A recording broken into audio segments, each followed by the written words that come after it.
రావు తీవ్రంగా ఖండించారు. విజయనగరంలోని పార్టీ కార్యాలయంలో ఏర్పాటు చేసిన మీడియా సమావేశంలో ఆయన మాట్లాడారు.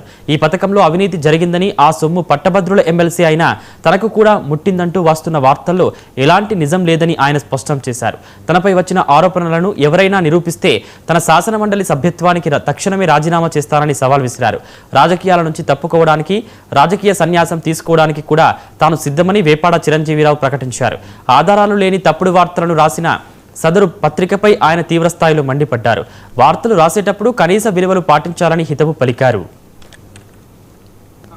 సుపరిపాలన చూడండి, పరిపాలన చూడండి. సుపరిపాలన అని ఎందుకు పదం వాడామంటే, గత ప్రభుత్వం ప్రశ్నిస్తే కేసులు పెట్టేది, గత ప్రభుత్వం రోడ్డు మీదకి వస్తే అరెస్టులు చేసేది. ఇక తిరుపతి అయితే చెప్పాల్సిన అవసరం లేదు. ఈరోజు చూడండి, ఈరోజు ప్రజాస్వామ్యం చక్కగా ఈరోజు రాష్ట్రంలో చాలా స్పష్టంగా కనిపిస్తుంది. తిరుపతి వెళ్తే అక్కడ ఉన్న పారిశుధ్యం కానీ, తిరుపతికి వెళ్తే అక్కడ అన్నదాన సత్రంలో మనం తినే భోజనంలో క్వాలిటీ కానీ చూడండి, ఎక్కడ చూసినా సరే గుడ్ గవర్నెన్స్ కనిపిస్తుంది. వాట్సాప్ మిత్ర ద్వారా సామాన్యుడికి సేవలు కూడా మేము అందిస్తున్నాం. అటు సంక్షేమము, ఇటు అభివృద్ధి, ఇటు పరిపాలన మూడింటిని కూడా సమ ప్రాధాన్యతనిస్తూ ఈరోజు చక్కగా గవర్నమెంట్ నడుస్తూ ఉంటే, రాష్ట్ర ప్రజలు అన్ని వర్గాల వారు హ్యాపీగా ఉంటే, ఒక్కరు మాత్రం అసంతృప్తిగా ఉన్నారు.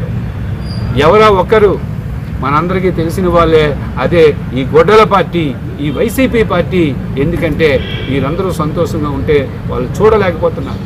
ఎలాగైనా సరే బురద అగ్రరాజ్యం